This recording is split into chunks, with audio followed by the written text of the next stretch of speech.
Everyone welcome to the channel. आज हम लोग देखने वाले हैं करंट अफेयर्स। तो चलिए वीडियो स्टार्ट करते हैं। देखिए पूरी वीक हम लोग न्यूज़पेपर रिवाइज करते हैं, लेकिन कुछ इंपॉर्टेंट न्यूज़ को बार बार रिवाइज करना जरूरी होता है क्योंकि उससे सवाल सबसे ज़्यादा आता है। तो निकिता पौडवाल मध्य प्रदेश की हैं और वो बन गई है फेमिना मिस इंडिया।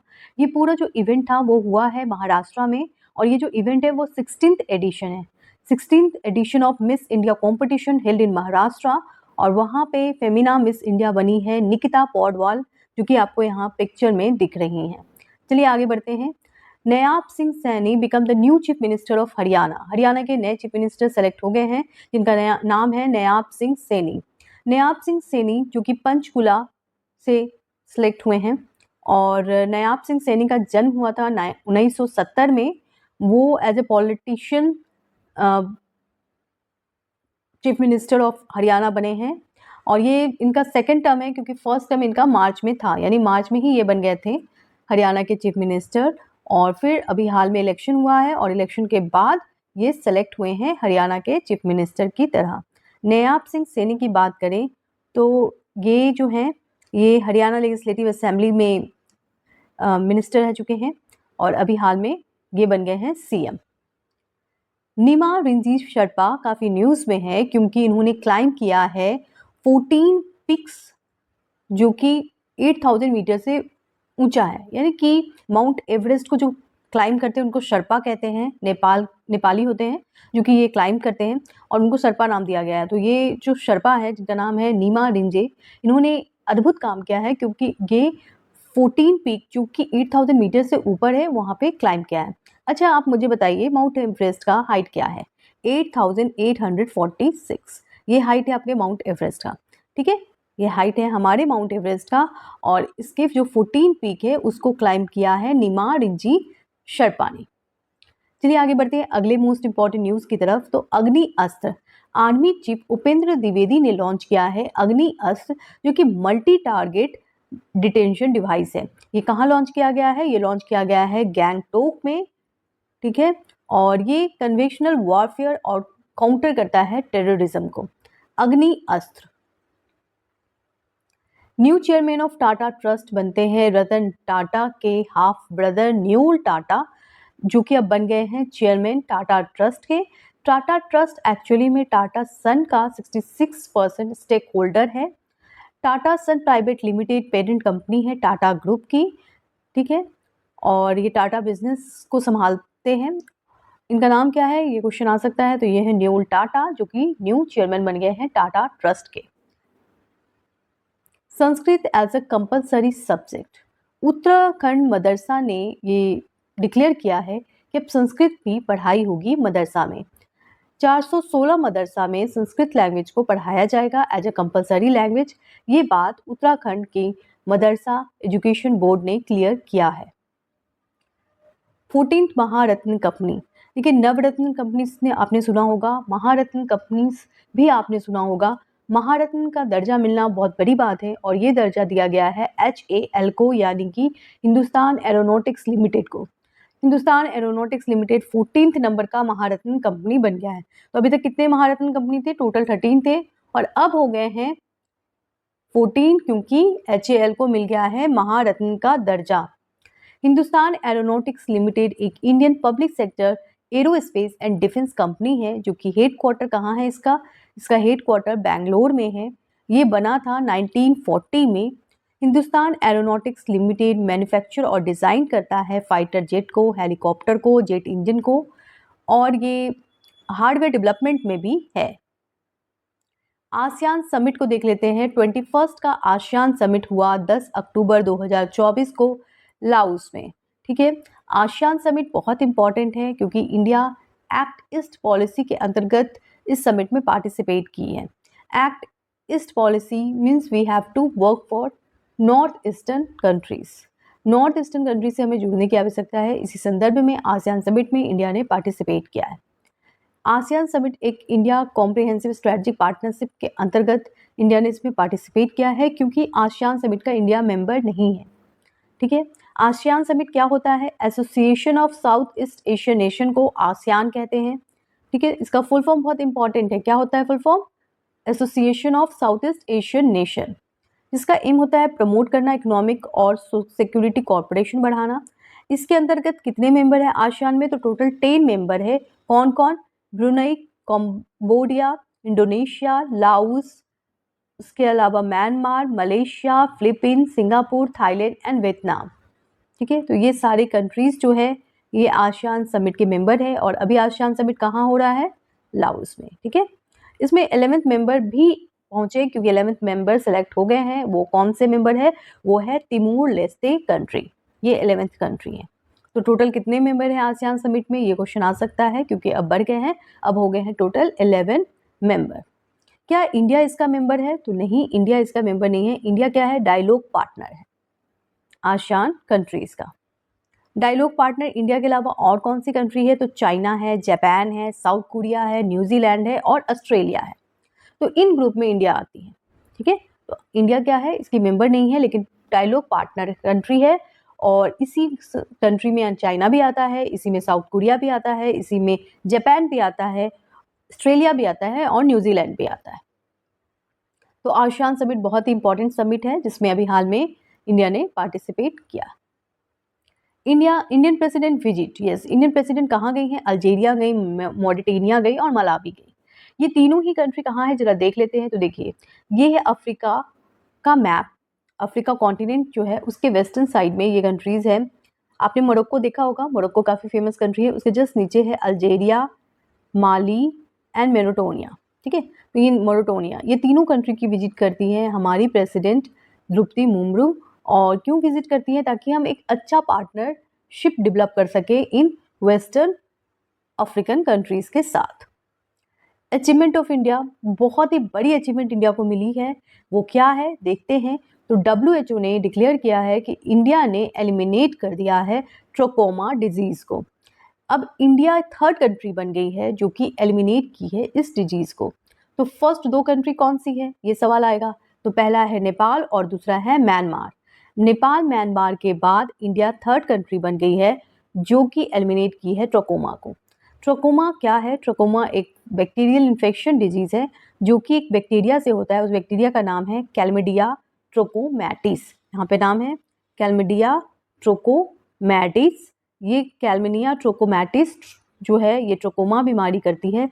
ट्रोकोमा जो बीमारी है वो एक्चुअली में आई को इम्पैक्ट करता है। ये आई में इन्फेक्शन क्रिएट करता है। यहाँ पे दिख रहा है इन्फेक्शन कॉज्ड बाय कैलोमिडिया बैक्टीरियम, जो कि क्या करता है आई में क्या करता है? तो आई का जो लीड है उसको क्या करता है? फुला देता है, फूल जाता है। ठीक है, थिक हो जाता है। उसके अलावा आई लीड जो है आईलेसेस को भी इम्पैक्ट करता है। ठीक है, और आईलेसेस जो है उसमें जो हेयर होते हैं वो कम हो जाती है। ये कंटिन्यूस आई को इम्पैक्ट करने से आँख क्या हो जाता है? आँख आई ब्लाइंडनेस भी हो जाती है। तो बहुत ही डेंजरस बीमारी है और थैंक गॉड इंडिया ने इसे आउट कर दिया है और इंडिया 3rd कंट्री बन गई है जो कि ट्रोकोमा को हटा दिया है। तो ट्रोकोमा एलिमिनेट हो गई है इंडिया से। ये बहुत ही अच्छी अचीवमेंट है। आगे बढ़ते हैं। 5th नेशनल वाटर अवार्ड दिया गया है। कौन सी कंट्री बेस्ट है? तो इसमें उड़ीसा का नंबर 1 नाम आता है। सेकंड उत्तर प्रदेश है, याद रखिए उत्तर प्रदेश 2nd पोजीशन पे है। 3rd पोंडुचेरी है और 4th जो है वो गुजरात है। 5th नेशनल वाटर अवार्ड में अगर हम डिस्ट्रिक्ट वाइज देख लेते हैं, क्योंकि हमने अभी क्या देखा था स्टेट वाइज बेस्ट कौन है, तो स्टेट वाइज में सबसे अच्छी परफॉर्मेंस उड़ीसा की रही है, उसके बाद उत्तर प्रदेश की रही है, फिर पौडुचेरी की रही है और फिर गुजरात की रही है। ठीक है, नेशनल वाटर अवार्ड में 5th नेशनल वाटर अवार्ड में अगर हम डिस्ट्रिक्ट की बात करें तो बेस्ट डिस्ट्रिक्ट जो है वो है विशाखापट्टनम। ठीक है, ध्यान रखिए बेस्ट डिस्ट्रिक्ट कौन है? विशाखापट्टनम। क्योंकि आपके सामने सवाल ऐसे भी आ सकते हैं, which district become the best district according to 5th national water award. तो आप क्या आंसर करोगे? आप आंसर करोगे विशाखापट्टनम, जो कि आंध्र प्रदेश में। उसके अलावा भी दूसरे राज्य में जैसे नॉर्थ ईस्ट में बेस्ट परफॉर्मेंस रही है दलाई की, जो कि त्रिपुरा में है। ठीक है, फिर बांदा जो कि उत्तर प्रदेश में है, उसकी परफॉर्मेंस अच्छी रही है। तो ये डिस्ट्रिक्ट वाइज है। अब हम विलेज वाइज देख लेते हैं, बेस्ट विलेज कौन है? तो वेस्ट विलेज जो है वो मिला है केरला के पालमपुरा विलेज को। ठीक है, ये बेस्ट है, ये फर्स्ट रैंक होल्ड करती है 5th नेशनल वाटर अवार्ड में। मसूली पानी जो कि चंडीगढ़ में है वो 2nd रैंक पे है 5th नेशनल वाटर अवार्ड में। अच्छा, सबसे इम्पॉर्टेंट न्यूज़ जो अभी काफ़ी इम्पॉर्टेंट है, वो है BRICS summit. 16th BRICS summit अभी हाल में कजान रशिया में हुआ। ब्रिक्स क्या है और इस समिट के क्या क्या अचीवमेंट रहे हैं, सब कुछ आज इस वीडियो में जानते हैं।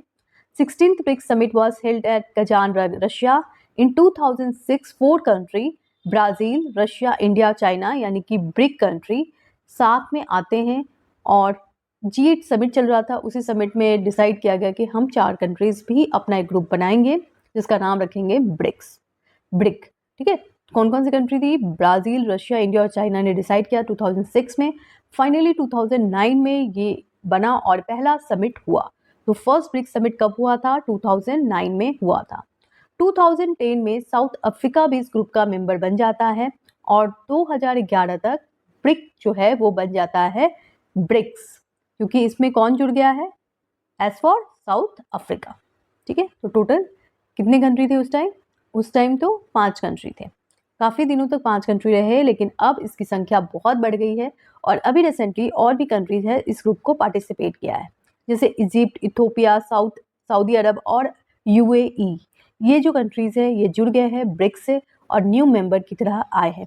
इस पिक में आपको दिखेंगे न्यू मेंबर में कौन कौन से हैं। अर्जेंटीना है, इजिप्ट है, इथोपिया है, ईरान है, सऊदी अरबिया और यूनाइटेड अरब इमिरेट्स है। अगर हम ब्रिक्स की बात करते हैं तो ब्रिक्स जो है वो रिप्रेजेंट करता है 3.5 बिलियन पॉपुलेशन को, जो कि 45% वर्ल्ड पॉपुलेशन है। तो ब्रिक्स के जो भी पॉइंट उभर के आते हैं ब्रिक्स समिट पे, जो भी डिस्कशन होता है वो काफ़ी इंपॉर्टेंट है, क्योंकि पूरे वर्ल्ड के 45% को ये होल्ड करता है। साथ में रशिया और चाइना जो है वो भी इसके मेंबर है। बहुत इंपॉर्टेंट है रशिया और चाइना का मेंबर होना, क्योंकि वो यूनाइटेड नेशन सिक्योरिटी काउंसिल के परमानेंट मेंबर भी हैं। ब्रिक्स समिट 2024 के क्या आउटकम निकल के आए? तो इसका आउटकम ये था, ब्रिक्स समिट के होने से पहले कुछ दिनों पहले ही चाइना और इंडिया, जो कि काफ़ी दिनों से बॉर्डर डिस्प्यूट में इन्वॉल्व थे, उन्होंने डिसाइड किया कि वो डिसएंगेजमेंट बाउंड्री एक्ट को साइन करेंगे। डील किया कि वो अब आपस में इंगेज नहीं होंगे, किसी भी वॉर डिस्प्यूट में इंगेज नहीं होंगे। तो एक बड़ी अचीवमेंट है, क्योंकि बॉर्डर एरिया में काफ़ी ज़्यादा डिस्प्यूट होता है। अब देखिए कौन कौन से रीजन है बॉर्डर एरिया में जो डिस्प्यूट होते हैं। तो अरुणाचल प्रदेश में ये बहुत ज़्यादा डिस्प्यूट होते हैं। तवांग वैली डिस्प्यूट चलता है, गलवान वैली जो कि इंडिया के लद्दाख और चाइना के बीच में है, तो उसमें भी काफ़ी ज़्यादा डिस्प्यूट चलता है। तो इन सारे डिस्प्यूट के कारण क्या है, इंडिया और चाइना का रिलेशनशिप अच्छा नहीं है। तो अभी हाल में एक एग्रीमेंट साइन हुई है जिसमें पॉइंट रखा गया है बाउंड्री ऑफ डिसएंगेजमेंट, यानी बाउंड्री पे कोई भी लड़ाई नहीं होगी। ठीक है, तो ये बहुत ही बड़ी अचीवमेंट है जो कि ब्रिक्स समिट से पहले हुआ है। ठीक है, और भी चीज़ें हैं जो हमें याद रखनी होती है। जैसे अगर आपसे पूछा जाए कि इंडिया और चाइना के बीच में इंडिया और चाइना का जो रिलेशनशिप है वो बहुत इंपॉर्टेंट है, उससे इंटरनेशनल रिलेशन में क्वेश्चन आ सकता है। और साथ में ज्योग्राफी रिलेटेड भी क्वेश्चन आ सकता है कि कौन कौन से इंडियन स्टेट जो है वो चाइना से बॉर्डर शेयर करते हैं। तो यहाँ पे एक ट्रिक है जो कि आपको हेल्प करेगा, वो है एल हुशा। L for Ladakh, H for Himachal Pradesh, U for Uttarakhand, S for Sikkim and A for Arunachal Pradesh. तो एल हुसा से आप याद कर सकते हैं इंडिया और चाइना के बीच में जो भी बॉर्डर एरिया में जो भी स्टेट है, कौन कौन सा स्टेट है? तो लद्दाख है, हिमाचल प्रदेश है, उत्तराखंड है। एस फॉर क्या हो जाएगा? सिक्किम। और ए फॉर यहाँ पे है ना, ए फॉर अरुणाचल प्रदेश। तो ये ट्रिक बहुत हेल्प करेगा, एल हुशा। चलिए आगे बढ़ते हैं। और भी ट्रिक है, जैसे बांग्लादेश के लिए एक बहुत ही फनी ट्रिक है, वो है आमी मित्रो बांगा। क्या आपको बोलना है? आमी मित्रो बांग्ला, यानी बांग्ला वाले हमारे मित्र हैं, आमी मित्रो बांग्ला। आमी से आप याद रखें आसाम, मी से मेघालय, आमी मित्रु, थ्रू से त्रिपुरा, बांगा यानी बंगाल। ठीक है, तो आसाम, मेघालय, त्रिपुरा, बंगाल क्या है? बॉर्डर स्टेट है इंडिया और बांग्लादेश के बीच में। वैसे ही बॉर्डर स्टेट हम लोग देख लेते हैं इंडिया और पाकिस्तान का। तो जापो राग एक फॉर्मूला है जिसे आप याद रख सकते हैं, जैसे जा से जम्मू एंड कश्मीर। ठीक है, तो जापो राग जम्मू एंड कश्मीर, देन पंजाब, फिर राजस्थान और फिर गुजरात। जापो राग से आप क्या याद कर सकते हैं? इंडियन स्टेट जो कि बॉर्डर शेयर करता है पाकिस्तान के साथ, जापो राग। याद हो गया होगा। चलिए आगे बढ़ते हैं। नेपाल से बुप बस, इससे याद कर सकते हैं। बुप बस से कैसे? बी से हो गया बिहार, यूपी यानी उत्तर प्रदेश, बुप हो गया बस, बस यानी बी से बंगाल, यू से क्या हो जाएगा उत्तराखंड और एस से सिक्किम। तो इस तरह से आप याद कर सकते हैं। बाउंड्री स्टेट जो कि बॉर्डर शेयर करता है नेपाल के साथ, बुप बस। भूटान के साथ भी एक ट्रिक है, क्या है सबा। अब कौन कौन से इंडियन स्टेट है जो भूटान के साथ बॉर्डर शेयर करते हैं, तो आप इसको याद कर सकते हैं। Sikkim, S for Sikkim, A for Assam, B for Bengal West Bengal और ए फॉर अरुणाचल प्रदेश। ठीक है, तो सुबह से भी याद हो सकता है, सुबह याद रखिएगा तो याद हो जाएगा कौन कौन से इंडियन स्टेट बॉर्डर शेयर करते हैं भूटान के साथ। इसी तरह अगर हम म्यांमार के साथ देखें तो वो है अरुणागमिनी मिजो, अरुणागमिनी मिजो।